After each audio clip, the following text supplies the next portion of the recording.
हाय बच्चों, welcome back. कैसे हैं सब? तो आज हम यहाँ पे जे एडवांस के पीवाईक्यूज फिर से डिस्कस करने वाले हैं। 2020 से लेके 2024 तक के लिमिट्स के जितने भी सवाल हमारे पास में आए हैं उनका हम डिस्कशन करेंगे। एंड काफी सिंपल से यहाँ पर सवाल पूछे जा रहे हैं। अगर आपको भी ऐसे सवाल अगर मिलते हैं अपने पेपर में तो एकदम इनिशियल टारगेट ये आपके बन सकते हैं। आपके साथ में यहाँ पर बच्चों ये जो हम सेशंस कर रहे हैं इनकी अगर आपको पीडीएफ चाहिए तो आपको यहाँ पे पीवाईक्यू खजाना में जाके मिलेंगे। साथ ही साथ इस पर्टिकुलर पॉइंट पे अगर आप जाते हैं तो आपको कंप्यूटर बेस्ड टेस्टिंग फॉर्मेट में भी यहाँ पर अपने पेपर अटेम्प्ट करने के लिए मिलेंगे।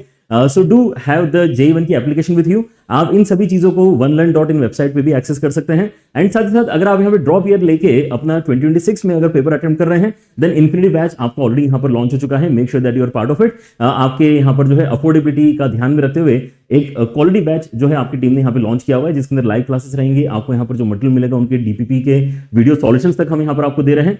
मेंटरशिप सेशंस आपके यहाँ पर रेगुलरली होते रहेंगे। मतलब यहाँ पर जो भी चीजें आपको लगता है कि यार कहीं ना कहीं 12th क्लास में यहाँ पे सही तरीके से आपको नहीं मिली होंगी वो अब यहाँ पे ड्रॉप ईयर में आपको सही तरीके से मिल जाएंगी अगर आप इन्फिनिटी बैच का हिस्सा बन रहे हैं तो। ऑलराइट, चलिए तो इसी के साथ में शुरू करते हैं आज के डिस्कशन। एंड पहला सवाल अगर आप यहाँ पर देखें तो वो है कुछ इस तरह से। आपका जो सवाल है वो कहता है कि साइन ऑफ साइन के x plus cos x plus x की पावर में 2/x। अब अगर ये 0 को टेंड कर रहा है तो आप यहाँ पे एक एक करके नोटिस करो कि ये टर्म 0 हो जाएगा, ये टर्म 1 बनेगा और ये टर्म 0 हो जाएगा।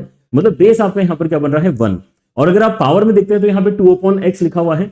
मतलब अगर हम यहाँ पे 0 डालते हैं तो पावर में बन जाएगा इन्फिनिटी। तो ये क्लियरली 1 की पावर इन्फिनिटी वाला फॉर्मेट है। और 1 की पावर इन्फिनिटी वाले फॉर्मेट को सॉल्व करने का तरीका क्या होता है, डायरेक्ट हम यहाँ पर मेथड पढ़ते हैं। एंड आप सबको भी एकदम क्लियर होगा दिमाग में कि हम इन सभी चीजों को ई की पावर में भेज देते हैं। ई की पावर में भेजने के बाद में हम क्या कहते हैं कि यार आपको एक ब्रैकेट लिखना है ना, which is basically base -1 and into आपको करना है पावर। तो पावर तो बहुत ही सिंपल है, 2/x है। एंड बेस -1 तो यहां पर क्या आ जाएगा आपके इसमें साइन ऑफ के एक्स करके एक टर्म है। फिर आपका यहां पर है cos x एंड आपका है यहां पे x।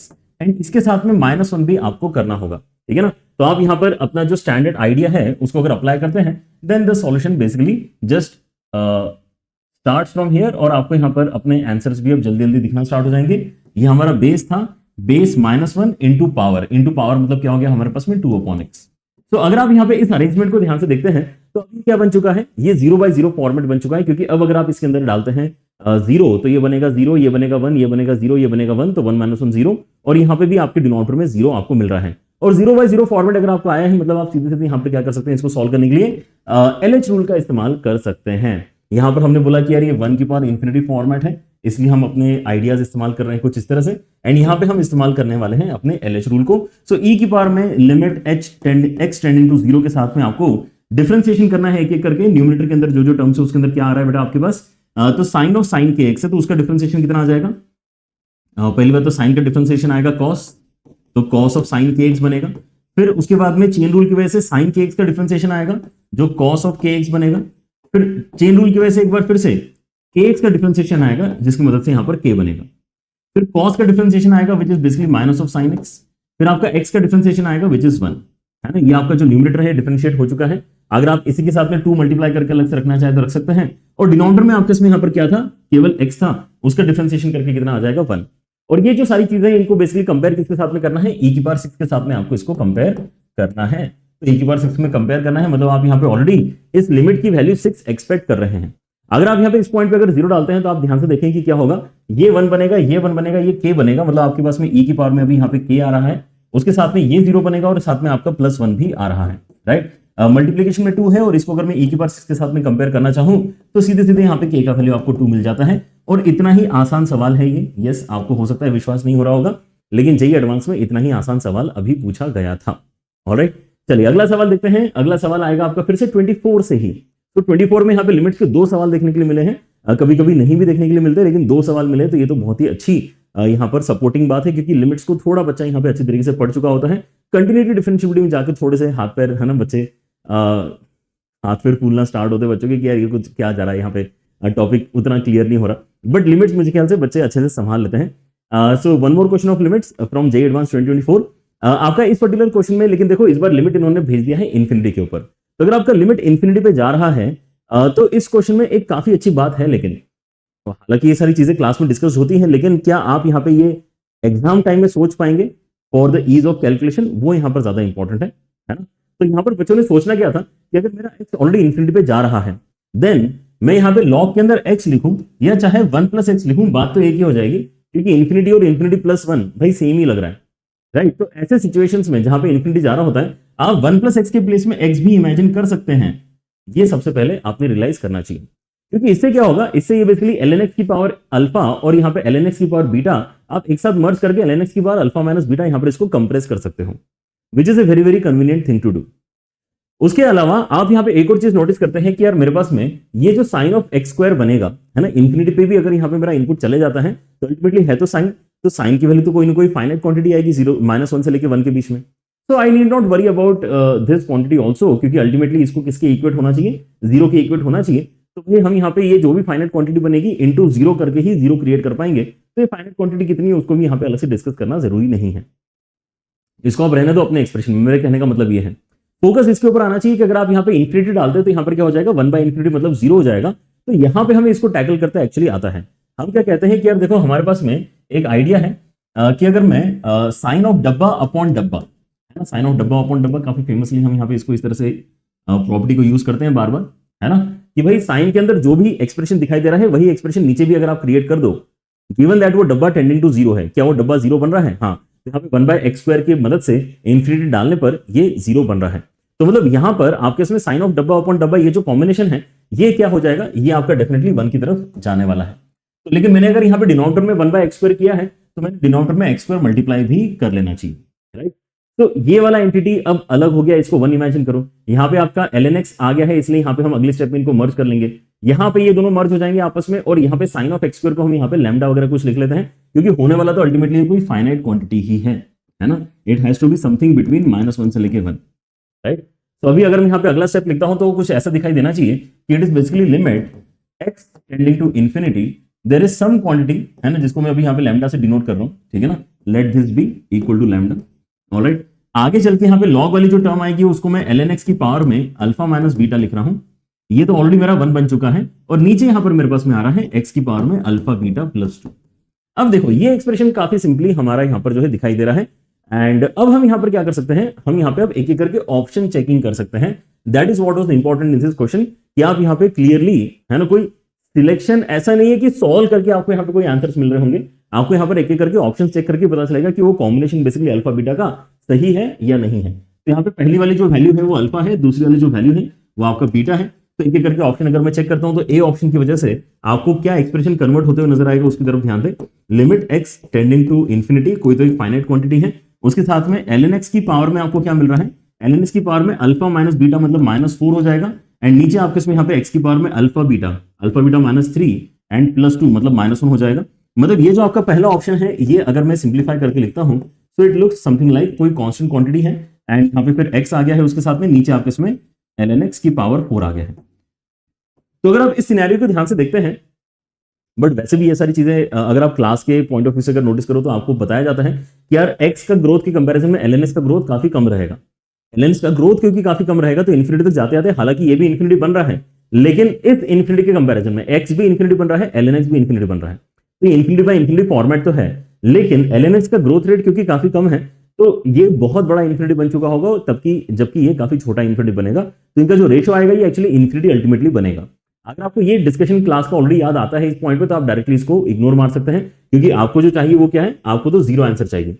आप ये ऑप्शन को मना कर सकते हैं कि यार ये तो इन्फिनिटी पे जा रहा है, 0 पर नहीं जा रहा। लेकिन अगर आपको नहीं चमकता है ये, है ना, तो आप यहाँ पर क्या कर सकते हैं, इन्फिनिटी बाय इन्फिनिटी फॉर्मेट, इसलिए यहाँ पे LH का सहारा ले सकते हैं। अगर आप LH यहाँ पे अप्लाई करते हैं तो लिमिट के साथ में आपको x टेंडिंग टू इन्फिनिटी है, यहाँ पे कोई तो फाइनाइट क्वांटिटी है, उसको हम ज्यादा सोच नहीं रहे हैं। डिफरेंशिएशन अगर मैं यहाँ पे करूंगा तो मेरे पास में 1 बनता है न्यूमरेटर में, डिनोमिनेटर में जब डिफरेंशिएशन करूंगा तो मेरे पास में 4 ln x की पावर 3 बनेगा, है ना। पहले तो पावर डिफरेंशिएट होगा, 4 ln x की पावर 3, एंड देन आपका क्योंकि ln x भी डिफरेंशिएट होगा तो 1/x आएगा, और 1/x को मैं क्या कर सकता हूं, यहाँ पे पलट के ऊपर ले जा सकता हूं, ठीक है ना। तो अगर आप यहाँ पे अपने लिमिट को सिंप्लीफाई करते हैं तो x टेंडिंग टू इन्फिनिटी, और यहाँ पे आएगा लैम्डा x, और नीचे आपके इसमें आएगा 4 ln x की पावर में 3।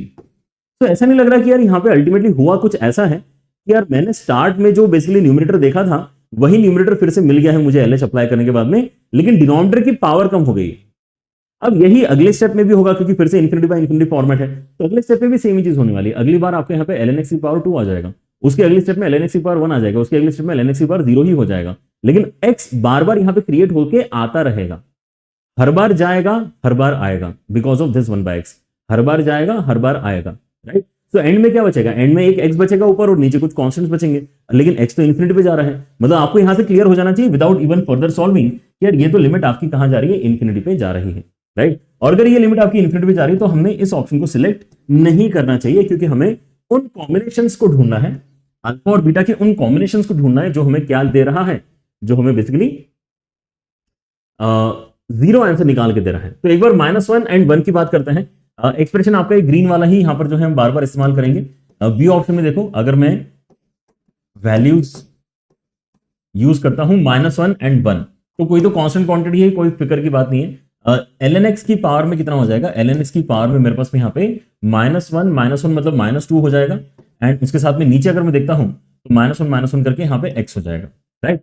Now this time it is very very easy to identify कि यार ये तो जीरो ही बनना चाहिए, क्योंकि इस बार जो आपका फॉर्मेट है वो तो वैसे भी कांस्टेंट अपॉन इन्फिनिटी जा रहा है बेटा। इस बार आपका फॉर्मेट जो है कांस्टेंट अपॉन इन्फिनिटी जाएगा। अगर मैं इसको इस तरह से लिखता हूं तो, है ना, -2 पावर को नीचे ले जाकर लिख सकते हैं। तो इन्फिनिटी डालने पे ये भी इन्फिनिटी है, ये भी इन्फिनिटी है, और ये कांस्टेंट है, तो कांस्टेंट अपॉन इन्फिनिटी आपका क्या हो जाएगा, जीरो हो जाएगा। इसलिए हमारा बी ऑप्शन जो है एक्सेप्टेबल हो जाएगा, right. So B option is acceptable. ऐसे ही हम यहाँ पे अपने अगले ऑप्शन को चेक कर सकते हैं। 1 और -1 के साथ में क्या है, तो सी ऑप्शन में अगर आप ये डालते हैं तो लिमिट x टेंडिंग टू 0, इस क्वेश्चन में करना पड़ेगा आपको यहाँ, sorry, x tending to infinity. इस क्वेश्चन में आपको एक एक करके ऑप्शन चेकिंग करना पड़ेगा, इसके अलावा कुछ मतलब है नहीं इस क्वेश्चन में, है ना। टाइम जितना लग रहा है उतना देना पड़ेगा। 1 और -1 अगर मैं डालता हूं तो यहाँ पर 2 बनता है, और नीचे अगर मैं यहाँ पर देखता हूं तो 1 और -1 डाल के यहाँ पे आपके उसमें x बनता है। Now again the point is this, जैसे कि यहाँ पर आपके उसमें एक्सप्रेशन बन रहा था, जैसे ये एक्सप्रेशन बन रहा था, ये उसी का उल्टा है, ये सुनो। पावर भले यहाँ पे 2 हो, कोई दिक्कत नहीं है, लेकिन यहाँ पे पावर थी, यहाँ पे 2 है, 4 थी, यहाँ पे 2 है, लेकिन होगा वही। आप खुद से यहाँ पे सोच के देखो, ये इन्फिनिटी बाय इन्फिनिटी फॉर्मेट है ना, ये इन्फिनिटी बाय इन्फिनिटी फॉर्मेट है। आप LH रूल अप्लाई करोगे, LH रूल अप्लाई करोगे तो यहाँ पे ये हटेगा, 1 बनेगा, लेकिन इसका जो डिफरेंशिएशन का 1/x आएगा वो यहाँ पे फिर से एक x इंट्रोड्यूस कर देगा, राइट। तो जब आप यहाँ पे LH लगाते जाओगे तो यू विल रियलाइज कि देखो ऊपर तो सफाया हो गया, नीचे लेकिन x तब भी बचा हुआ है। जब आप यहाँ पे उसको इन्फिनिटी डालोगे तो कांस्टेंट अपॉन इन्फिनिटी आपका 0 होगा, मतलब इस ऑप्शन को भी आप एक्सेप्टेबल मान सकते हैं, ठीक है ना। LH अप्लाई करके देखो, जो मैंने यहाँ पर आपको अप्लाई करके दिखाया था, या फिर आप बस ये इमेजिन कर सकते हैं कि यार देखो इसके अंदर x ऊपर था और ln(x) नीचे था, तो ये इन्फिनिटी पे गया। तो अगर मैं इसको उल्टा कर दूं, ln(x) ऊपर और x नीचे, तो ये 0 पे जाना चाहिए। वैसे भी अगर आप सोचते हो तो भी आपको यहाँ पे जल्दी से इसका आंसर सी सही है ये बताते आ जाएगा। और 1 और -2 के साथ में क्या करना है हमें, 1 and -2 limit x tending to infinity 1 and -2, तो यहाँ पे ln(x) की पावर में कितना आ रहा है, ln(x) की पावर में मेरा बस में यहाँ पे 1 एंड -2 डाल के 3 आ रहा है, और अगर मैं डिनोमिनेटर में देखता हूं 1 एंड -2 डाल के आपका x की पावर में 0 ही आ गया, राइट। तो अब यहाँ पे अगर मैं इन्फिनिटी x के अंदर डाल रहा हूं तो ये तो इन्फिनिटी बन जाएगा ना, है ना, इसको कोई टक्कर देने वाला बचा ही नहीं यहाँ पे, तो ये तो इन्फिनिटी पे ही ट्रेंड होने वाला है, तो इसको भी हम यहाँ पे एक्सेप्ट नहीं कर पाएंगे, क्योंकि आपको 0 पे ट्रेंड होने वाली लिमिट्स आइडेंटिफाई करनी थी। तो बी और सी इस क्वेश्चन के करेक्ट आंसर आपके बनते हैं, ठीक है ना। तो आपको यहाँ पर पहले तो अपने एक्सप्रेशन को यहाँ पे सिंप्लीफाई डाउन करना है। सिंप्लीफाई डाउन कराने के बाद में रियलाइज करना है कि इस एक्सप्रेशन में अब ऑप्शन चेकिंग करवानी पड़ेगी, और उसके अलावा हमारे पास में कोई चारा है नहीं, ठीक है। ऑलराइट, चलिए तो आगे बढ़ते हैं यहाँ पर अपने अगले सवाल की तरफ। And this question is from 2022, and 2022 में फिर से आपको जो सवाल पूछा गया है ये LH रूल से सॉल्व होने वाला सवाल है, and that should give you some good amount of confidence, क्योंकि इसके पहले भी हमने जो दोनों सवाल सॉल्व किए उसके अंदर LH की ही हमने मोस्टली बात करी है, हमने कोई स्टैंडर्ड लिमिट ऐसा अभी तक अप्लाई नहीं करी है, राइट, या कोई एक्सपांशन जैसी कोई चीज अभी तक अप्लाई नहीं करी है, वो सब LH से ही सॉल्व होने वाले क्वेश्चन है। ये भी LH से सॉल्व होने वाले क्वेश्चन है, क्यों है, क्योंकि पहली बात आप यहाँ नोटिस करते हैं कि आपको एक कॉम्पोजिट फंक्शन की लिमिट निकालने के लिए बोला गया है, लेकिन यहाँ पे जो कॉम्पोजिट फंक्शन बन रहा है इसके अंदर जो f फंक्शन है वो तो वैसे भी साइन फंक्शन है आपका, तो साइन फंक्शन के अंदर आप यहाँ पे बेसिकली लिमिट को लेके जा सकते हो, राइट। इसका मतलब क्या है कि आप तो क्या कैलकुलेट करने पे फोकस करो, आप तो ये कैलकुलेट करने पे फोकस करो कि यार अगर मैं लिमिट निकालता हूं अल्फा प्लस पे gx की, है ना, और ये जो भी आंसर है इसको अगर मैं f के अंदर डाल देता हूं तो भी चल जाएगा। ये जो आपका वैल्यू है ये इसी चीज के बराबर है, ये जो आपका लिखा हुआ है लिमिट, इस तरह से आप f के अंदर लेके जा सकते हो, ठीक है। पहली बात तो ये आपने नोटिस करना चाहिए, फंक्शन f के अंदर क्योंकि कोई दिक्कत नहीं है ना, तो आप यहाँ पे इस फंक्शन के अंदर बेसिकली लिमिट को लेके जाओगे, जो भी आपके यहाँ पे g का कैलकुलेशन होगा वही f के लिए इनपुट की तरह काम करेगा, और फाइनली आपके यहाँ पे आंसर बनेगा। तो अगर आप इसके लिमिट के ऊपर अगर फोकस कर रहे हैं तो यहाँ पर आपका एक्सप्रेशन है, एंड अगर आप यहाँ पे देखें तो ये आपका जो limit x tending to alpha plus बन रहा है ये 0/0 फॉर्मेट आपका हो जाए, है ना। देखो एक बार ध्यान से क्या बन रहा है यहाँ पर, ये 0/0 फॉर्मेट, या इन्फिनिटी बाय इन्फिनिटी बन रहा है। आपका यहाँ पर ये इन्फिनिटी बाय इन्फिनिटी बन रहा है, क्योंकि आपके उसमें ln के अंदर जीरो बन रहा है, और ln के अंदर जब जीरो बनता है तो वो इन्फिनिटी पे टेंड करता है, माइनस इन्फिनिटी पे टेंड करता है। लेकिन वो भी आप यहाँ पे फॉर्मेट पॉइंट ऑफ व्यू से इन्फिनिटी बाय इन्फिनिटी इसको बोल सकते हैं। सो इन्फिनिटी बाय इन्फिनिटी फॉर्मेट मतलब फिर से यहाँ पर जो है एक LH रूल अप्लाई करने की परमिशन है ना। तो LH रूल अगर मैं यहाँ पे अप्लाई करूंगा तो मेरे पास में क्या बनने वाला है, limit x tending to alpha plus, and उसके साथ में अगर आप डिफरेंशिएशन करते हैं तो पहले तो लॉग का डिफरेंशिएशन होगा, तो जो भी कुछ है वो नीचे आ जाएगा, लेकिन उसके बाद में चेन रूल की वजह से रूट एक्स का भी डिफरेंशिएशन होगा, तो ये आपका न्यूमरेटर बनना चाहिए। डिनोमिनेटर में भी जब आप यहाँ पे LH अप्लाई करोगे तो पहले तो लॉग का डिफरेंशिएशन होगा, मतलब 1 अपॉन e की पावर में root X and minus e की पावर में रूट अल्फा आएगा, है ना। उसके बाद में e की पावर रूट एक्स का डिफरेंशिएशन में e की पावर रूट एक्स तो आएगा ही आएगा, फिर रूट एक्स का डिफरेंशिएशन भी आएगा, मतलब ऐसा आपका यहाँ पे डिफरेंशिएशन ऊपर नीचे हो गया। तो इसके अंदर एक चीज तो कैंसिलेशन में ऑब्वियसली जा रही है ना, तो इसको तो कैंसिल कर ही देते हैं। अब यहाँ पे भी क्या है, चीजें रेसिप्रोकल हैं, तो इसको लिख लेते हैं अच्छे तरीके से, जो नीचे है वो ऊपर चला जाएगा, ऊपर है जो नीचे आ जाएगा, है ना। तो आपके पास में यहाँ पे 2 टाइम्स के साथ में क्या आएगा, ये 1 बाय है ना, तो ये ऊपर चला जाएगा, तो ये e की पावर में रूट एक्स माइनस e की पावर में रूट अल्फा हो गया, और ये जो 1 बाय में लिखा हुआ है वो ऑलरेडी डिनोमिनेटर में जाना चाहता है, तो यहाँ पे चीजें डिनोमिनेटर में आ जाएंगी, राइट। अच्छा, एक और टर्म जो हमारे पास यहाँ पर बचा हुआ है दैट इज e की पावर रूट एक्स। तो ये है अभी तक की कहानी, है ना। तो आप यहाँ पर क्या चाहेंगे कि यार अब आगे ये जो 0 बाय 0 फॉर्मेट है ये भी फर्दर सॉल्व हो जाए, तो या तो आप इसके अंदर भी अपना LH अप्लाई कर सकते हो, अगर आप चाहो तो एक बार फिर से यहाँ पे LH रूल अप्लाई कर सकते हो, तो आपके इसमें यहाँ पे आंसर निकल कर आने वाला है। अदरवाइज आप यहाँ पे अगर देखें तो हमने इस तरह के क्वेश्चन क्लास में किए हुए जहां से हम e की पावर रूट एक्स कॉमन निकालते हैं, e की पावर रूट एक्स कॉमन निकाल के e की पावर डब्बा माइनस 1 अपॉन डब्बा भी यहाँ पर आपकी 1 बनती है लिमिट, वो आप यहाँ पे इस्तेमाल कर सकते हैं। लेकिन अगर आपका प्लान या मूड अभी LH लगाने का है तो हम फर्दर LH ही अप्लाई कर लेते हैं, कोई दिक्कत की बात नहीं। तो आपके इसमें यहाँ पे limit x tending to alpha plus, है ना। अगर आप ध्यान से देखें तो अभी भी यहाँ पर ये 0 बाय 0 फॉर्मेट है, पहले इन्फिनिटी बाय इन्फिनिटी था, अब 0 बाय 0 है, तो मैं यहाँ पे डिफरेंशिएशन करके अपना आंसर निकाल सकता हूँ। न्यूमरेटर को डिफरेंशिएट करूंगा तो मेरे पास में e की पावर रूट एक्स के साथ में यहाँ पे 1 बाय 2 रूट एक्स डेफिनेटली आएगा, है ना, क्योंकि चेन रूल लगेगा। एंड नीचे अगर मैं यहाँ पे डिफरेंशिएशन करता हूँ तो मेरे पास में यहाँ पे क्या आने वाला है। अच्छा हाँ, एक एडवाइस डेफिनेटली देना चाहूंगा, यहाँ पे एक एडवाइस देना चाहूंगा कि आप यहाँ पे ना ये जो क्वांटिटी है इसको पहले ही कांस्टेंट बनवा लो, ताकि आपको अगली स्टेप में यहाँ पर जो है प्रोडक्ट रूल का इस्तेमाल ना करना पड़े। आप ये बोलो कि यार देखो ये आपका 0 बन रहा है अल्फा डालने पे, ये आपका 0 बन रहा है अल्फा डालने पे, लेकिन अल्फा ये डाल के अगर मैं यहाँ पे देखता हूं तो इसकी वैल्यू तो e की पावर रूट अल्फा बनती है ना, तो let me consider this along with 2 only, इसको 2 के साथ में यहाँ पर मैं कंसिडर कर लेता हूँ e की power root alpha as a constant value, ठीक है ना। अब हम बचे हुए के ऊपर ही यहाँ पर LH के बारे में सोच रहे हैं, मतलब ऊपर वाला और नीचे वाला, ये जो दोनों ब्रैकेट्स हैं इनके ऊपर ही हम LH लगा रहे हैं। ये LH लगाते समय ऐसा आप कर सकते हो, ये आपको पता होना चाहिए, ठीक है ना। अब मैं यार मेरा यहाँ पर जो काम है थोड़ा सा इजी हो जाता है, क्योंकि अब मैं यहाँ पे डिनोमिनेटर को जब डिफरेंशिएट करूंगा तो मुझे केवल एक ब्रैकेट को डिफरेंशिएट करना है, जिसकी वैल्यू फिर से यहाँ पर इतनी बढ़िया आ रही है कि दोनों ब्रैकेट्स आपके कैंसिल हो जाएंगे। और इस पॉइंट पे अगर आप यहाँ पे x की वैल्यू अल्फा डालते हैं तो ये दोनों आपस में कैंसिल होकर आपको लिमिट कितनी मिलती है, 2 के बराबर मिलती है, राइट। मतलब आप यहाँ पे क्या करना चाहेंगे, आप यहाँ पे जो आंसर है उसमें लिमिट की वैल्यू है ना, लिमिट की वैल्यू 2 सब्स्टिट्यूट करना चाहोगे, मतलब आपको f(2) कैलकुलेट करना है, मतलब आपको साइन के अंदर यहाँ पे 2 डालना है, तो कितना हो जाएगा, साइन के अंदर पाई के साथ में 2 अपॉन में 12, मतलब ये साइन ऑफ पाई बाय 6 आ रहा है, मतलब 1/2 इस क्वेश्चन का फाइनल आंसर, ठीक है। इस तरह से यहाँ पर आपको फाइनल आंसर रिपोर्ट करना था। 2 बार में LH अप्लाई करके यहाँ पर आपका आंसर इजीली निकल जा रहा है, ऑलराइट। चलिए अगला सवाल देखते हैं। ये सवाल भी आपका 22 का ही है, और ये सवाल एकदम हमारे यहाँ पर जो है क्लास इलस्ट्रेशन से मैच करता है, जहां पर आपको एक्सपांशन दिख रहा है ऑन द फेस की, एक्सपांशन अप्लाई करने से आपका आंसर आने वाला है, ठीक है ना। सो लेकिन हाँ, यहाँ पर हमने क्या सीखा है हर बार, देखो डिनोमिनेटर को पहले सिंप्लीफाई कर लो ताकि हमें पता हो कि न्यूमरेटर में एक्सपांशन कहां तक करने हैं, ऑलराइट। सो आपका यहाँ पर जो सबसे पहले रूल आता है वो साइन स्क्वायर का आता है, तो साइन स्क्वायर को अगर मैं एक्स स्क्वायर से डिवाइड करता हूं तो ये एंटिटी तो मेरा 1 बन जाएगा, है ना। अगर लेकिन मैंने यहाँ पे एक्स स्क्वायर से डिवाइड किया है तो एक्स स्क्वायर से मल्टीप्लाई भी करना पड़ेगा, and because of that reason यहाँ पे आपको क्या दिखाई देगा, एक्स क्यूब आपको नजर आएगा डिनोमिनेटर में। बची हुई क्वांटिटी क्या है, एक्स क्यूब, मतलब मुझे न्यूमरेटर में एक्स क्यूब तक एक्सपांशन के बारे में सोचना चाहिए, उसके बाद की जो यहाँ पे एक्सपांशंस में लिखूंगा वो थोड़ी यूजलेस से हो जाएंगे, मतलब अननेसेसरी एफर्ट है, बाकी वो तो अल्टीमेटली आपके 0 ही क्योंकि बनते हैं, राइट। इस रीजन से हम यहाँ पे ज्यादा आगे तक एक्सपांशन नहीं करना चाह रहे होते हैं। क्लैरिटी हमें यहाँ पे डिनोमिनेटर ने ऑलरेडी दे दी है कि हमें एक्स क्यूब तक एक्सपांशन करना चाहिए। सो ई की बार एक्स क्यूब का जो एक्सपांशन आएगा, ई की बार एक्स का जो एक्सपांशन होता है उसी के अंदर एक्स की जगह एक्स क्यूब डालना है, तो ई की बार एक्स के एक्सपांशन में 1 + x आते हैं, पहले 2 टर्म्स क्या है, 1 फिर x, 1 + x, लेकिन 1 प्लस एक्स के प्लेस में यहाँ पर लिखना क्या पड़ेगा, 1 प्लस एक्स क्यूब लिखना पड़ेगा because of the nature of the expression कि भाई यहाँ पे एक्स की जगह एक्स क्यूब बोला है। तो बस इसके आगे जाने की जरूरत ही नहीं है, क्योंकि इसके बाद में फिर इसका स्क्वायर करके लिखना पड़ता है तो एक्स की पावर 6 आएगा। अगेन यहाँ पे आप देखते हैं कि आप बाइनोमियल एप्रोक्सीमेशन अप्लाई कर सकते हैं। बाइनोमियल एप्रोक्सीमेशन अप्लाई करोगे तो 1/3 नीचे उतर कर आएगा, तो 1 - 1/3 एक्स क्यूब ऐसा आपका बनेगा।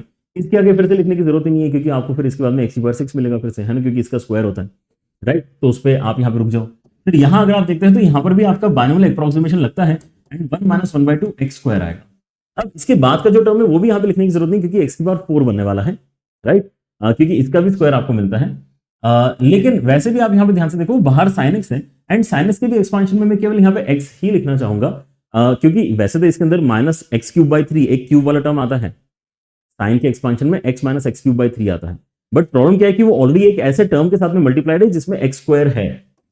अब इसके अंदर क्योंकि ऑलरेडी एक्स स्क्वायर है, तो वो जो x³ वाला टर्म आप यहाँ पे लेने की सोच रहे हो वो ऑलरेडी x की पावर 5 बनेगा, तो वो हमारे किसी काम का नहीं होगा, तो उसको हमने पहले से यहाँ पर इग्नोर कर दिया है। एंड अब देखो यहाँ पर अगले स्टेप में आपका आंसर ही आ गया। तो मतलब बताओ ये कहाँ आपको लग रहा है कि जेईई एडवांस का सवाल है ना, जेईई एडवांस लेवल का तो नहीं है, है ना, है तो जेईई एडवांस का ही सवाल ऑब्वियसली, क्योंकि 2022 में आया था, बट जेईई एडवांस लेवल का सवाल यहाँ पे हमें फील ऐसा नहीं हो रहा, ठीक है ना। तो अगर मैं x³ कॉमन निकालता हूँ तो यहाँ से मेरे पास में 1 बचेगा, यहाँ से मेरे पास में +1/3 बचेगा एंड यहाँ से मेरे पास में -1/2 बचेगा। नीचे भी मेरे पास में क्या है, सॉरी x³ है ना, नीचे भी हमारा x³ है, और इस वजह से यहाँ पर ये कैंसिलेशंस हो जाएंगे, राइट, ये होंगे कैंसिलेशंस। और आपके यहाँ पे लिमिट का फाइनली जो आंसर है वो बीटा के बराबर आपके यहाँ पे वैल्यू देगा। एंड कितना आ जाएगा फिर उस केस में, बीटा आपका यहाँ पे आ जाएगा 5/6 के बराबर, एंड इसका मतलब 6 बीटा आपका आ जाएगा 5 के बराबर, ठीक है ना। सो 5 इस क्वेश्चन का फाइनल आंसर बनता है। लिटरली आपका यहाँ पर जो है एक ही स्टेप में यहाँ पे सॉल्व होकर आंसर आ रहा है, और यही आपका जेईई एडवांस का सवाल 22 में पूछा गया था, है ना। कभी कभी ऐसा लगता है कि आपके यहाँ पे इस तरह के जो टॉपिक्स हैं इनके ऊपर कभी कभी आपके जेईई मेन ज्यादा लेंदी और डिफिकल्ट क्वेश्चन पूछ लेते हैं, बट अब जो है वो है ना, वो आपके सामने है। तभी यहाँ पर ये डिस्कशंस देखना जरूरी है, ताकि आप यहाँ पे डर के कभी भी यहाँ पर पेपर देने ना जाओ। आपको भले ही हो सकता है कि इस साल आप जो पेपर देने वाले हैं उसके अंदर हो सकता है लिमिट्स डिफिकल्ट आ जाए। अभी तक जो है वो तो पैटर्न सजेस्ट करता है कि लिमिट्स का क्वेश्चन अगर आया तो सिंपल ही आएगा, लेकिन अगर लिमिट्स डिफिकल्ट आ गया तो कोई बात नहीं, लेकिन कोई तो दूसरा टॉपिक ऐसा जरूर आपको मिलेगा जो इस लेवल के इजीली यहाँ पर सॉल्व होने वाले क्वेश्चंस होंगे, right. So the idea and the trick to crack JEE advance is to find such questions and solve those questions only, है ना। तो अगर आप यहाँ पे 50% वाला बेंचमार्क जो मैं बार बार यहाँ पर बच्चों को बोलता हूँ, अगर आप यहाँ पे अचीव करते हो तो आपका बहुत अच्छा बहुत अच्छा आईटी आप यहाँ पे कंफर्म कर सकते हैं। बट देन 50% तो केवल एक बेंचमार्क है जो हमारे दिमाग में होना चाहिए। अगर आप 60, 70, 75, 80% तक भी पहुंच रहे हो तो आपकी रैंक फिर यहाँ पे बेटर होती जाती है, राइट। अनदर क्वेश्चन फ्रॉम 2020 क्या है उसको यहाँ पर ध्यान से देखो। E denote the base of the natural log, ठीक है, बढ़िया बात है। The value of the real number a for which the right hand limit is equal to non zero real number. Non zero real number यहाँ पर इसको चाहिए। अब यह सवाल भी हमारे यहाँ पर जो है फिर से एक स्टैंडर्ड जो क्लास डिस्कशन है उसी से डिराइव्ड है, लेकिन हो सकता है कि बच्चों ने यहाँ पर अगर कहीं और इसको नहीं देखा है तो उनके लिए यहाँ पर जो इसका ट्रांजिशन है, जिस तरह से हम इसके ऊपर वर्किंग करते हैं, वो आपको नया फील हो सकता है। बट एट दिस पॉइंट जब आप यहाँ पे सॉल्यूशन देख रहे हैं, मुझे लगता है कि नया फील आपको हो रहा होगा। जब भी हमारे पास में यहाँ पे ऐसा कुछ होता है फंक्शन की पावर फंक्शन, तो इसको हम सिंप्लीफाई करने के लिए लॉग की प्रॉपर्टी इस्तेमाल करते हैं कि e की पावर में ln ऑफ 1 - x की पावर 1/x, ऐसा मैं इसको लिख सकता हूँ, ठीक है, मैं इसको ऐसा लिख सकता हूँ, कोई इसमें प्रॉब्लम नहीं है। क्योंकि यहाँ पे लॉग की प्रॉपर्टी क्या है कि जब ये वाला नंबर और ये वाला बेस, ये वाला नंबर और ये वाला बेस जब सेम होते हैं तो उसका सिंप्लीफाइड वर्जन यही आ जाता है ना, तो यही तो है। तो इसी को यहाँ पर हमने थोड़ा एक अलग तरीके से e की पावर में लॉग की मदद से यहाँ पे लिखा हुआ है। लेकिन इससे बेनिफिट क्या होगा, इससे बेनिफिट ये है कि आप अगले स्टेप में यहाँ से ये जो 1/x है इसको बाहर उतार पाओगे इस पॉइंट पे, right. So limit x tending to 0 plus आपके उसमें यहाँ पे e की पावर में कितना आ जाएगा 1/x, और उसके साथ में ln के अंदर 1 - x आएगा। और यहाँ पे आपको ln का जो एक्सपांशन बेसिकली पता है, उसके अंदर बस x की जगह -x लिख के अपना एक्सपांशन लिखना है। सो लॉग का एक्सपांशन आपका कैसे आता है, लॉग का एक्सपांशन आपका यहाँ पे x से स्टार्ट होता है, फिर -x²/2 + x³/3 -x³ x 4/4, इस टाइप से आपके यहाँ पे ऑल्टरनेट प्लस माइनस साइन आते हैं। एंड एक एक करके यहाँ पे आपका पावर बढ़ रहा है, और जितना पावर है उसी नंबर से आपको डिवाइड करना है। लेकिन वहीं पे अगर आप यहाँ पे x की जगह -x रिप्लेस करोगे, क्योंकि हमने जो अभी यहाँ पर एक्सपांशन आपको बोल के दिखाया वो log of 1 + x का एक्सपांशन है। log of 1 + x के एक्सपांशन की जगह यहाँ पे log of 1 - x का एक्सपेक्टेड है। तो जब आप यहाँ पे एक्सपांशन लिखते हो तो वो कैसा नजर आएगा, वो आ जाएगा यहाँ पे e की पावर में 1/x के साथ में यहाँ पे -x -x² 2 -x³ 3 -x की पावर 4/4 इस टाइप से ये इंफिनिटी तक जाने वाला एक्सपांशन बनेगा। एंड माइनस ऑफ e की पावर में -1 एक्स्ट्रा एक टर्म है एंड नीचे आपके इसमें यहाँ पे x की पावर a है, राइट। क्या होता है यहाँ पे 1 - x के अंदर सारे ही टर्म्स नेगेटिव हो जाते हैं, क्योंकि पहले क्या था, पहले केवल इवन वाले जो आपके पावर्स वाले टर्म्स है उनके वैल्यूज नेगेटिव के साथ में आते थे, लेकिन अब क्या है ऑड वाले टर्म्स में भी आपने क्या किया है x की -x डाल दिया, x की -x डाल दिया है ना। तो यहाँ पे ऑड वाले जो पावर्स वाले टर्म्स है वो भी अब नेगेटिव हो गए, मतलब सारे के सारे नेगेटिव पावर के साथ में आपके एक्सपांशन में टर्म्स आपको दिखाई देंगे। So limit x tending to 0 plus अगर आप देखते हैं तो आपके e की पावर में अब क्या हुआ है, x यहाँ पे अंदर जाके कैंसिलेशन करवाएगा तो आपको -1 मिलेगा, -x/2 मिलेगा, -x²/3 मिलेगा एंड सो ऑन। और यहाँ पे आपको e की पावर -1 भी मिल रहा है, राइट। सो जैसे आप यहाँ पे ध्यान से देखते हैं तो आप यहाँ पे e की पावर -1 यहाँ भी देख पा रहे हैं और e की पावर -1 यहाँ भी देख पा रहे हैं, राइट। अगर मैं एक्जैक्टली जीरो करता हूँ यहाँ पे x की वैल्यू को, अगर मैं x की वैल्यू को एक्जैक्टली जीरो करता हूँ तो क्या होगा, ये वाला टर्म जीरो हो जाएगा और यहाँ पे कैंसिल होकर बेसिकली जीरो क्रिएट कर रहे हैं। सो that is the issue, 0/0 format इसी वजह से यहाँ पर क्रिएट हो रहा है। तो e की पावर -1 तो आपके यहाँ पे कांस्टेंट क्वांटिटी है, उसको तो मैं यहाँ पे बाहर निकाल सकता हूँ। तो बच क्या जाएगा आपके पास में, e की पावर -1 बाहर निकालने के बाद लिमिट के अंदर आपके यहाँ पे बचेगा e की पावर में -x/2 -x³ 3 इस टाइप के टर्म्स बचेंगे, ठीक है। फिर उसके बाद में -1 बचेगा और नीचे आपके इसमें यहाँ पे x की पावर a आने वाला है, राइट। तो ये जो चीज है ये आपको एक नॉन जीरो वैल्यू तभी क्रिएट करके देगी जब आपके उसमें नीचे x की पावर 1 होगा, x की पावर 1 होगा तभी आपको यहाँ पर नॉन जीरो क्वांटिटी मिलेगी। एंड इसके लिए मैं आपको एक स्टेप और करके दिखाता हूँ, हालांकि जिनको समझ में आना होगा उनको वैसे आ गया होगा समझ में, ठीक है। लेकिन अगर आप ये पहली बार काम कर रहे हैं तो आपको थोड़ा सा हेल्प शायद और चाहिए होगा। तो e की पावर -1 के साथ में यहाँ पर आपके पास में limit x tending to 0 plus है एंड आप यहाँ पे नोटिस करते हैं कि यार e की पावर में एक डब्बा है जो 0 बन रहा है, e की पावर में एक डब्बा है जो 0 बन रहा है, ठीक है ना। एंड दैट डब्बा is -x/2 -x³/3 sorry -x²/3 and so on, -x²/3 क्योंकि एक x हमने अलग कर दिया है ना, एक x से हमने डिवाइड कर दिया। तो आपके इसमें यहां पर बेसिकली जो क्वांटिटी बन रही है उसी से आपको डिवाइड करना पड़ेगा, समझ रहे हो। तो आपके इसमें e की पावर डब्बा जो भी बना है ना, -1 आपके पास में है, आपको क्या चाहिए कि यार यहां पर ना वही सेम डब्बा मैं रेप्लिकेट कर पाऊं। तो अब ये जो आपका पूरा का पूरा एंटिटी है ये 1 बनने के लिए रेडी हो चुका है ना, क्योंकि e की पावर डब्बा -1 अपॉन डब्बा व्हेन डब्बा tends to infinity this basically becomes 1, है ना, दिस बिकम्स 1, ऑलराइट। तो बच क्या गया है इसके बारे में सोचो। तो हमने ये एक्स्ट्रा क्वांटिटी यहाँ पे इंट्रोड्यूस करी, मतलब ये एक्स्ट्रा क्वांटिटी अभी भी यहाँ पर जो है न्यूमरेटर में भी बची हुई होगी। सो -x/2 -x²/3 एंड ये आपका आगे तक जा रहा है इंफिनिटी तक और नीचे आपके इसमें यहाँ पे x की पावर a है। तो अब आपको अगर यहाँ पे फाइनाइट क्वांटिटी अगर यहाँ पे अपने आंसर में चाहिए, ठीक है ना, तो आप यहाँ पे a का वैल्यू 1 करके देखो। a का वैल्यू जैसे आप यहाँ पे 1 करते हो एक x ऊपर नीचे से कैंसिल हो जाएगा और यहाँ पे फिर लिमिट लेने पे -1/2 बचेगा, -1/2 बचेगा, मतलब आपका यहाँ पे आंसर आ जाएगा -1/2e, राइट। लेकिन अगर आप यहाँ पे a की कोई और वैल्यू लेते हैं, अगर आप यहाँ पे a की वैल्यू बड़ी लेते हैं, है ना, 1 से बड़ी लेते हैं, तो उस केस में क्या हो जाएगा, उस केस में आपके इसमें यहाँ पे इंफिनिटी पे चला जाएगा आंसर। और अगर आप छोटी लेते हैं तो उस केस में आपका आंसर 0 पे चला जाएगा। तो इसलिए नॉन जीरो फाइनाइट, है ना, नॉन जीरो रियल नंबर यहां पर बोल के रखा है। So to meet this requirement non zero real number, क्योंकि आप इधर भी नहीं जा सकते हैं, जीरो भी नहीं क्रिएट करवा सकते हैं और आप इंफिनिटी भी क्रिएट नहीं करवा सकते हैं, राइट।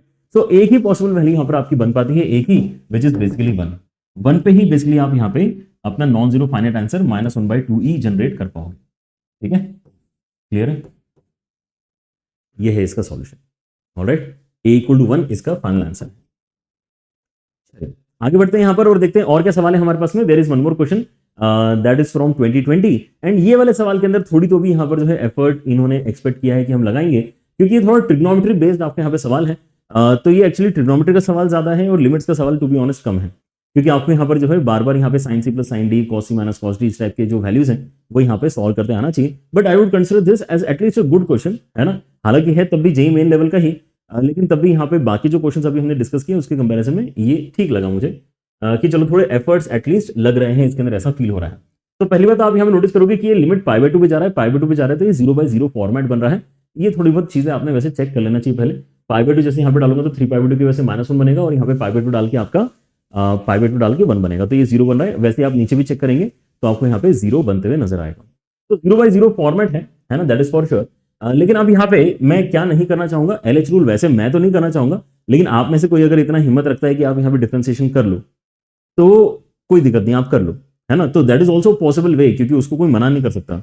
अगर आप ये बोलते हो कि LH से करूंगा मैं, तो आप ट्राई करो, है ना, 2 4 5 स्टेप जितने भी लगे आपको यहाँ पे। मैंने कभी करके नहीं देखा, इसलिए मुझे पता नहीं कि एक्जैक्टली कितने स्टेप में सॉल्व होगा, लेकिन आप करके देखोगे तो यहाँ पे कुछ ना कुछ डेफिनेटली निकल कर आना चाहिए, because the format is allowing to apply LH rule, ठीक है ना। लेकिन apart from that what better approach we can apply here is कि हम यहाँ पे थोड़ा ट्रिग्नोमेट्री एक एक करके सिंप्लीफिकेशन के बारे में सोच सकते हैं। जैसे न्यूमरेटर के अंदर मेरे पास में यहाँ पे 4√2 है and sin c plus sin d मुझे दिख रहा है कि लग रहा है, और मुझे कॉन्फिडेंस है कि यार मुझे पता है sin c plus sin d कितना होता है, ठीक है ना। तो ये 2 sin this plus that upon 2 and this plus that upon 2 मतलब 2x and this minus that upon 2 मतलब cos x, ऐसा मेरे पास में यहाँ पे बनेगा, राइट। अच्छा, नीचे अगर मैं यहाँ पर देखता हूं तो क्या हो रहा है, नीचे अगर मैं देखता हूं तो मेरे पास में कई सारे टर्म्स आ रहे हैं। पहली बात तो ये, तो मुझे यहाँ पे डिसाइड करना पड़ेगा कि कौन से टर्म्स का कॉम्बिनेशन यहाँ पर लेने पे ठीक ठाक वैल्यू शायद बन जाएगी, है ना। तो ऑब्वियसली यहाँ पर √2 वाले टर्म्स को तो हम साथ में रखना चाहेंगे, क्योंकि अगर मैं √2 कॉमन ले रहा हूँ तो यहाँ पे 1 + cos 2x बन रहा है, जो एक 2 cos square x में कन्वर्जन होगा इसका। तो ये देख के अच्छा लग रहा है, तो इसको हम साथ में रखना चाहेंगे। एंड अगेन यहाँ पे इन दोनों का तब भी यहाँ पर जो कॉम्बिनेशन ठीक लग रहा है कि cos c - cos d यहाँ पर मैं अप्लाई कर पाऊंगा, बीच में माइनस का साइन है इसलिए cos c - cos d apply करेंगे तो यहाँ पे sin जैसे ये टर्म है वैसे ये वाला टर्म भी अल्टीमेटली बनेगा। तो इसको भी हाथ नहीं लगाते हैं, इसको भी रखते हैं ऐसे ही, इन दोनों को मर्ज करते हैं और इसको सिंप्लीफाई करते हैं, राइट। तो आपके इसमें यहाँ पे 2 sin 2x है, उसके साथ में sin 3x/2 है एंड देन यहाँ पे cos c - cos d में ध्यान दो कि आपका जो फॉर्मूला आता है वो कुछ ऐसा है कि -2 times of sine of this plus that upon 2। So this plus that करके देखो 4x आएगा, अपॉन 2 करोगे तो 2x आएगा एंड साइन के ही साथ में फिर से दिस माइनस दैट अपॉन 2। तो दिस माइनस दैट करोगे तो x आएगा और अपॉन 2 करके x/2 आएगा, राइट। एंड माइनस यहां पर देखो माइनस के साथ में √2 अगर मैं कॉमन निकालता हूं तो ये आपका 1 + cos 2x बनेगा, which is basically 2 cos square x, ठीक है। ये आपका भी यहां पे एक्सप्रेशन दिखाई दे रहा है। तो आई गेस एक लेवल ऑफ सिंप्लीफिकेशन अभी हम यहां पे एक्सपेक्ट कर सकते हैं and let us see what happens. एक लेवल ऑफ सिंप्लीफिकेशन यहां पे भी है कि हम यहां पे इस 2x को ओपन कर सकते हैं। सो अल्टीमेटली होगा कितना, लिमिट x टेंडिंग टू π/2, उसके साथ में आपको यहाँ पे 8√2 तो देखो मिल चुका है, लेकिन अगर आप इसको ओपन करते हैं तो आपके इसमें 2 sin x cos x आएगा एंड cos x के साथ में cos x मल्टीप्लाई होकर cos square x बन जाएगा। तो उसको भी आप यहाँ पे अलग एक्चुअली इमेजिन कर सकते हैं, ठीक है। नीचे अगर आप यहाँ पे देखते हैं तो इन दोनों के साथ में क्या होने वाला है, आप यहां से 2 sin 2x कॉमन निकाल लो। तो 2 sin 2x अगर आप कॉमन निकालते हैं तो अंदर आपका यहां पर बचता है sin 3x/2 एंड उसके साथ में माइनस sin x/2 ये बचेगा एंड आगे तो आपके यहाँ पे -2√2 times of cos square x आ चुका है, राइट। अब इसके अंदर भी एक बार लगा लेते हैं, है ना, sin c - sin d apply कर लेते हैं। ऐसा डेफिनेटली आपको लग सकता है कि यार काफी बार लगाना पड़ गया, बट ठीक है, अभी भी हुए तो देखो 2 ही स्टेप्स हैं। x टेंडिंग टू π/2 में आपके पास में यहाँ पे अच्छा न्यूमरेटर में क्या बन चुका है, 16√2 sin x cos square x, ठीक है ना। और नीचे अगर आप ध्यान से देखते हैं, वैसे यहाँ पर ये देखो एक थोड़ा जिस डायरेक्शन में जा रहा है सवाल, आपको ये सपोर्ट क्या मिल रहा है, मतलब आप यहाँ पे क्यों कॉन्फिडेंस के साथ में आगे बढ़ सकते हो, क्योंकि आपको यहाँ पर ये जो कल्प्रिट है दिख रहा है न्यूमरेटर में π/2 डाल के देखो, इसको कोई दिक्कत नहीं लेकिन इसको दिक्कत है। तो मतलब यहाँ पे प्रॉब्लम cos square x की है। cos square x यहाँ पे अगर नहीं होता तो यहाँ पे न्यूमरेटर में 0 नहीं बनता, 0/0 फॉर्मेट नहीं बनता, कोई लिमिट यहाँ पे आ गई होती। तो अगर मैं यहाँ पे डिनोमिनेटर में भी समहाउ cos square अगर यहाँ पे आइसोलेट कर पाऊं, तो अगर ऊपर नीचे से cos square अगर कैंसिल हो जाएंगे तो मेरा लिमिट का आंसर आ जाएगा, राइट। तो ये हम सोच रहे हैं कहीं ना कहीं, देखो यहाँ पर जो है cos square ऑलरेडी है, यहाँ पे ऑलरेडी cos square है, यहाँ पे भी cos square है, इनके सिंप्लीफिकेशन में भी कहीं cos square आ जाए तो मजा आ जाए, ठीक है ना। और वो कैसे आ सकता है, एक cos तो यहाँ से आ सकता है, राइट, कि मैं इसको ओपन कर लेता हूं। तो अगर मैं इसको ओपन करता हूं तो मेरे पास में यहाँ पे 4 sin x cos x बनेगा एंड अगर मैं इन दोनों को फर्दर मर्ज करता हूं sin c - sin d, तो ये कितना हो जाएगा, ये हो जाएगा मेरे पास में 2 sin this minus that upon 2 मतलब x/2 एंड उसके बाद में cos of this plus that upon 2 मतलब यहाँ पे x आएगा, right. So this is the place where cos square also gets generated, alright। और अगली वाली टर्म तो आपके यहाँ पे -2√2 cos square x है। और जैसे ही आपने देखा कि यहाँ पर जो बेसिकली 0/0 क्रिएट करने के लिए कल्प्रिट है ना, वो हमें मिल चुका है। तो हम यहाँ से cos square कॉमन निकाल के ऊपर से कैंसिल करवा दे रहे हैं। और जैसे आपने cos वाली वैल्यू कैंसिल करा दी तो बाकी जो x sin x वाले टर्म्स हैं उनको तो वैसे भी π/2 पे कोई ऐसा प्रॉब्लम नहीं है। तो लिमिट x टेंडिंग टू π/2 पे अब देखो क्या हो रहा है यहाँ पर आपके इसमें 16√2 आ रहा है, साथ में 1 हो गया साइन की वैल्यू। नीचे अगर आप देखते हैं तो आपके पास में फिर से 4 के साथ में 1 आ गया, यहां पर आपके पास में 2 के साथ में 1/√2 आ गया है ना, because this will become π/4 and -2√2 भी आपके इसमें है, right. So that is what we have. तो ये भी आपका क्या है, √2 है, √2 यहां पर भी है, √2 ऊपर वाले से कैंसिल कर दो। तो आप अगर यहाँ पे कैंसिलेशन करते हैं तो √2 कॉमन निकाल के ऊपर वाले √2 से कैंसिल, एंड फिर आपके यहाँ पे 16 अपॉन कितना बचेगा, 2, मतलब 8 आपके यहाँ पे फाइनल आंसर आ जाएगा। ठीक है, तो ये भी कुछ तरीके होते हैं क्वेश्चंस को सॉल्व करने के। लिमिट्स के अंदर वैसे यहाँ पर आपने अभी मतलब बहुत कुछ पढ़ा हुआ है, उसके कंपैरिजन में मतलब ऐसा लग रहा है कि शायद कुछ भी यहाँ पर जो है एज सच टच नहीं कर पाए हैं जेई एडवांस वाले। जेई मेन के पास में क्या है, बहुत सारे यहाँ पर क्योंकि पेपर्स होते हैं, बहुत सारे आपके यहाँ पे क्वेश्चंस क्रिएट होते हैं हर साल, तो you will be able to see much more variations in each and every chapter. JEE advance में इसलिए यहाँ पर यूजुअली वैसे तो 10 साल के पीवाईक्यूज करो ऐसा बोला जाता है, क्योंकि 10 साल में कम से कम यहाँ पे कुछ डिसेंट नंबर ऑफ क्वेश्चंस देखने के लिए मिलते हैं। जेई मेन जेई एडवांस के अंदर अभी लिमिट्स के अंदर हमारे पास में पिछले 5 सालों में इतने ही सवाल पूछे गए थे। आई होप आपको यहाँ पे सॉल्यूशंस अच्छे तरीके से क्लियर हो चुके हैं। आप यहाँ पे पीवाईक्यू खजाना फर्दर यहाँ पे एक्सप्लोर करिए, जेई 1 की एप्लीकेशन के ऊपर आपको काफी यहाँ पे हेल्प मिलने वाली है। आपके साथ साथ यहाँ पर बच्चों हमने इन्फिनिटी का यहाँ पर लॉन्च कर दिया है, जो ड्रॉपर्स बैच है जेई 2026 के लिए। एंड अगर आप यहाँ पे अफोर्डेबल प्राइस पे अमेजिंग टीम के साथ में लाइव क्लासेस एंड एक बहुत अच्छा रिसोर्स सॉल्व करके अपनी तैयारी करना चाहते हैं, मेंटरशिप के साथ में अगर आपको यहाँ पे ये सारी चीजें करनी है, then I guess infinity batch is a must. आप सभी के लिए यहाँ पर नेक्स्ट ईयर होपफुली और बेटर रिजल्ट लेकर आएगा, है ना। इसी उम्मीद के साथ में आप यहाँ पे पढ़ाई इन्फिनिटी बैच में स्टार्ट कर सकते हैं। And I guess that's it for the day. हम यहाँ पर जो है आपके साथ में यहाँ पे रेगुलर डिस्कशंस करते रहेंगे। वैसे अगर हम और भी यहाँ पे बैचेस अगर बताएं तो एनर्जी बैच आपकी क्लास 11 की एंड प्रोडिजी बैच आपकी क्लास 12 की ऑलरेडी यहाँ पर चल रही है, आप उनको भी ज्वाइन कर सकते हैं। ठीक है ना, चलिए आज के सेशन में इतना ही। Take care everyone, bye bye.